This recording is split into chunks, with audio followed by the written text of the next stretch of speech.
Hello dear students, एक बार फिर से आप सबका अपने यूट्यूब चैनल पर स्वागत है।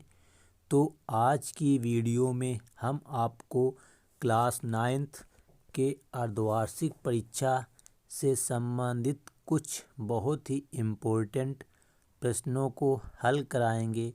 तो वीडियो को बिना स्किप किए हुए अंत तक ज़रूर देखना। तो आपका प्रश्न नंबर 1 कह रहा है, सभी खंड कीजिए प्रत्येक एक अंक। मतलब आपको प्रश्न 1 में जितने भी खंड दिए गए हैं सभी को हल करना है, और जो प्रत्येक प्रश्न है वो आपका एक अंक का है। तो प्रश्न नंबर 1 का जो का नंबर है उसका कह रहा है, निम्न को दशमलव रूप में लिखिए तथा बताइए दशमलव प्रसार शांत है या अशांत है। तो आपके पास यहाँ पे 3 प्रश्न दिए गए हैं इस प्रश्न पर आधारित। तो सबसे पहला पार्ट आपको लिखा है 13/25। तो आपको इसको दशमलव रूप में भी लिखना है। तो आपको 25 का भाग 13 में देना है। तो देखो 25 का भाग 13 में जाएगा नहीं, तो भाग न खाए 0 लगा देंगे, यहाँ लगा लेंगे दशमलव, और यहाँ पर भी एक 0 बढ़ा लेंगे। अब यहाँ पे हो गया तुम्हारा 130। तो 25 का पढ़ा पढ़ो कि 130 से ज़्यादा ना जाए। तो 25 पंचे होता है 125।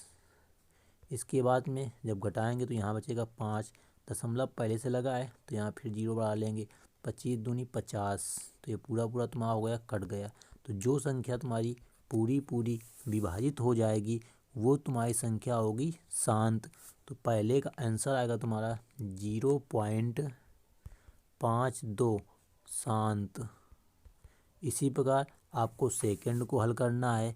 तो यदि वह संख्या नहीं कर रही हो, मतलब दशमलव बढ़ाने पर अंक पुनरावृत्ति होने लगे, तो जो उसका दशमलव प्रसार होगा वो होगा अशांत। तो तुम्हारा दूसरे का जो आंसर होगा वो तुम्हारा अशांत में चला जाएगा।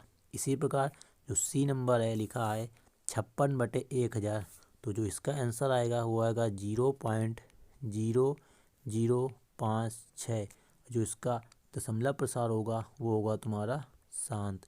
तो ये हो गए तुम्हारे प्रश्न नंबर 1 के का के तीनों पार्टों का आंसर। अब आपका खा नंबर है, निम्न संख्याओं को P/Q के रूप में लिखिए।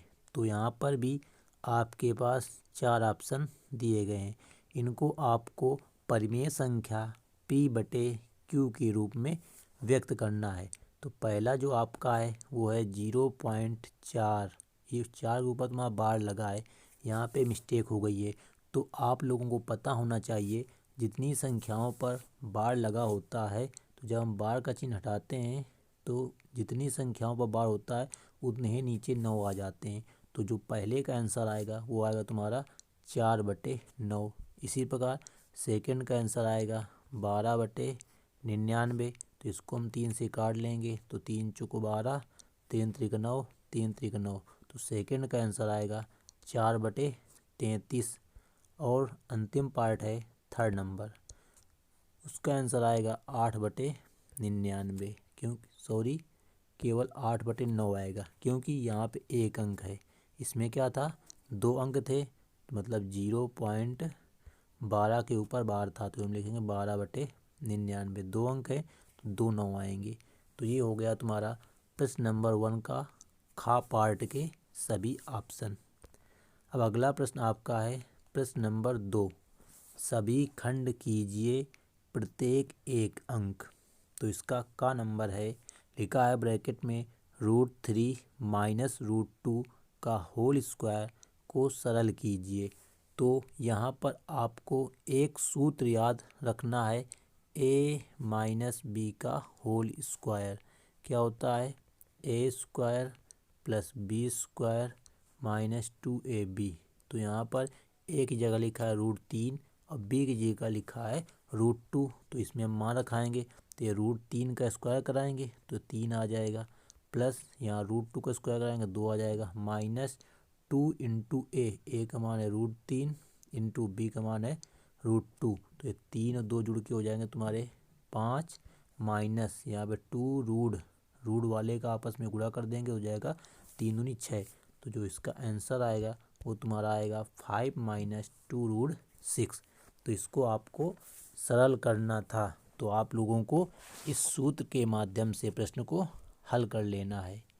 अगला इसका खा नंबर है, लिखा है ब्रैकेट में √5 प्लस √7, दूसरे ब्रैकेट में √5 माइनस √7 को सरल कीजिए। तो ये भी आपका फार्मूला है, एक ब्रैकेट में a प्लस बी, एक ब्रैकेट में लिखा हो a माइनस बी। तो इसका जो सूत्र होता है वो होता है बराबर a² माइनस b²। तो यहाँ पर a की जगह लिखा है 5 और b की जगह लिखा है √7। तो यहाँ √5 का स्क्वायर 5 माइनस √7 का स्क्वायर 7। तो इसका आंसर आएगा -2। तो इस प्रकार खा नंबर का भी आंसर आ जाएगा। अब अगला पार्ट है गा नंबर, लिखा है √5 माइनस √3 का होल स्क्वायर को सरल कीजिए। तो जैसा अभी हमने आपको प्रश्न नंबर 2 का नंबर हल कराया है, उसी प्रकार आप लोगों को इस गा नंबर को हल कर लेना है a माइनस बी का होल पावर 2 का सूत्र लगा करके। ओके, अगला प्रश्न आपका है घ नंबर, समबाहु त्रिभुज का क्षेत्रफल ज्ञात कीजिए जिसकी एक भुजा 2√3 सेंटीमीटर है। तो यहाँ पे आपसे पूछा गया है समबाहु त्रिभुज का क्षेत्रफल। तो इसका जो सूत्र होता है वो होता है √3/4 गुणित भुजा स्क्वायर। तो यहाँ पे भुजा कितनी है 2√3। तो यहाँ पे हम लिखेंगे 2√3 का स्क्वायर, या इसको हम लिख लेंगे 2 बार, क्योंकि स्क्वायर का मतलब होता है किसी संख्या का 2 बार गुणा। तो देखो ज़रा, यहाँ पे जो कटे उसको काट देंगे, 2 से कटेगा 4 2 बार, ये 2 से 2 कट जाएगा। तो एक ये √3, एक ये √3 और एक ये √3, जब इनका हम आपस में गुणा कराएंगे तो इन दोनों गुणा कराएंगे तो 3 हो जाएगा और √3 सेंटीमीटर वर्ग। तो जो इसका आंसर आएगा तुम्हारा वो आएगा 3√3 सेंटीमीटर वर्ग। तो आप लोगों को समबाहु त्रिभुज का क्षेत्रफल का सूत्र याद रखना है √3/4 गुणित भुजा स्क्वायर। बस आपको यहाँ पे भुजा की जगह 2√3 रख देना है, तो आंसर निकल के आ जाएगा। अगला प्रश्न देखते हैं। अगला प्रश्न है, किसी त्रिभुज का परिमाप 25 सेंटीमीटर है। यदि त्रिभुज की दो भुजाएं 4 सेंटीमीटर तथा 10 सेंटीमीटर हैं तो तीसरी भुजा बताइए। तो आप लोगों को पता होगा कि जो त्रिभुज का परिमाप होता है वो होता है 2s बराबर तीनों भुजाओं का योग, मतलब a plus b plus c। तो यहाँ पे दो भुजाएं दी हैं, मतलब a का मान 4 है और b का मान 10 है। जो तुम्हारा परिमाप है वो है 25। तो यहाँ हम रख देंगे 25 बराबर 4 प्लस 10 प्लस c। तो 10 और 4 जुड़ के तुम्हारे हो जाएंगे 14। इन दोनों को जोड़ेंगे, इधर आएगा तो घट जाएगा 25 माइनस 14 बराबर c। तो जब हम घटाएंगे 25 में 14 तो आंसर आएगा 11। तो तुम्हारी जो तीसरी भुजा आएगी वो आएगी 11 सेंटीमीटर। तो उम्मीद करते हैं कि अभी तक के सभी प्रश्न आप लोगों को समझ में आ रहे होंगे। तो यदि आप लोग चैनल पर पहली बार आए हों तो चैनल को सब्सक्राइब कर लेना, साथ में बेल आइकन को भी प्रेस कर लेना, जिससे आपके एग्ज़ाम की तैयारी बेहतर तरीके से होती रहे। अगला प्रश्न आपका है, किसी समकोण त्रिभुज का आधार 10 सेंटीमीटर व ऊंचाई 15 सेंटीमीटर है। दो समकोण त्रिभुज का क्षेत्रफल ज्ञात कीजिए। तो यहाँ पे दो नहीं होगा, होगा तो समकोण त्रिभुज का क्षेत्रफल ज्ञात कीजिए। तो आप लोगों को समकोण त्रिभुज का क्षेत्रफल का सूत्र होता है 1/2 गुणित आधार गुणित ऊंचाई। तो यहाँ पे हम सभी मान रखेंगे। तो देखो बराबर 1/2 गुणित, कह रहा आधार 10 सेंटीमीटर, तो आधार की जगह 10 सेंटीमीटर गुणित ऊंचाई 15, तो ऊंचाई 15। तो देखो 2 से 10 कट जाएगा 5 बार, तो 15 गुणित 5, तो 15×5 = 75 सेंटीमीटर वर्ग। तो तुम्हारा जो आएगा समकोण त्रिभुज का क्षेत्रफल वो आएगा 75 सेंटीमीटर वर्ग। तो इस प्रकार प्रश्न नंबर 2 के सभी खंड हल हो जाते हैं। अब देखते हैं प्रश्न नंबर 3। तो प्रश्न नंबर 3 में है सभी प्रश्न हल कीजिए प्रत्येक 2 अंक। मतलब प्रश्न 3 में जितने खंड दिए हैं उन सभी को आपको हल करना है। उसके लिए आपको प्रत्येक क्वेश्चन के लिए 2 अंक दिए जाएंगे। तो इसका ए ऑप्शन है 35 सेंटीमीटर आधार वाले त्रिभुज का क्षेत्रफल 420 सेंटीमीटर वर्ग है, तब शीर्षलंब ज्ञात कीजिए। तो जैसा अभी हमने आपको पिछला क्वेश्चन कराया तो उसी प्रकार ये भी प्रश्न है, लेकिन यहाँ पे जो ऊंचाई होती है या शीर्षलंब होता है उसकी माप नहीं पता है, उसे हमको ज्ञात करना है। तो यहाँ पे तुम्हारा क्षेत्रफल का सूत्र होता है 1/2 गुणित आधार। तो आधार कितना है 35 गुणित ऊंचाई या शीर्षलंब, उसको हमने मान लिया h, बराबर क्षेत्रफल कितना दिया है 420। अब हमको इसको हल करना है। तो देखो यहाँ से h बराबर 420 गुणित 2 अब बटे आ जाएगा 35, क्योंकि हमने इन संख्याओं का पक्षांतर कर लिया है। 2 भाग में था तो गुणा में हो गया जा करके, और 35 गुणा में था तो भाग में चला गया जा करके। यहाँ पे तुम्हारा 420 है। अब हम इसको काटेंगे। देखो 5 से या 7 से काट लो तो 7 पना 35, ये 7 छंग 42, 60 हो गया, क्योंकि एक जीरो भी है। अब 5 से काटेंगे 60 को, 12 बार कटेगा तो 12, और गुणते तुम्हारा 2 है तो 12 दूनी 24 सेंटीमीटर। मतलब जो तुम्हारा त्रिभुज का शीर्षलंब आएगा वो आएगा 24 सेंटीमीटर। तो इस प्रश्न का आंसर होगा तुम्हारा 24 सेंटीमीटर। अब देखते हैं इसका सेकंड पार्ट। समबाहु त्रिभुज के प्रत्येक भुजा की लंबाई ज्ञात कीजिए जिसका क्षेत्रफल 9√3 सेंटीमीटर वर्ग है। तो यहाँ पर भी आपको समबाहु त्रिभुज से संबंधित क्षेत्रफल का सूत्र लगाना है। तो होता है √3/4 गुणित भुजा स्क्वायर। हमने अगर भुजा ए मान ली तो हो जाएगा ए स्क्वायर बराबर क्षेत्रफल दिया है 9√3। अब हमको क्या करना है, सब चीज़ों को पक्षांतर करना है। तो ये 9√3 गुणा में जाएगा 4 और बटे में आएगा √3। तो जो कटेगा उसको हम काट लेंगे। तो ये √3 से √3 कट जाएगा। तो 9 गुणित 4 होगा तुम्हारा 36। तो ये ए स्क्वायर बराबर तुम्हारा 36 आ गया। तो 36 तुम्हारा होता है 6 का वर्ग। तो ये वर्ग से वर्ग भी कट जाएगा। तो तुम्हारा ए बराबर आ जाएगा 6 सेंटीमीटर। मतलब समबाहु त्रिभुज की जो प्रत्येक भुजा की माप होगी वो होगी 6 सेंटीमीटर। तो उम्मीद करते हैं कि ये प्रश्न भी आपको समझ में आ गया होगा। अब अगला प्रश्न है आपका ग नंबर, बहुपदों के गुणनखंड ज्ञात करो।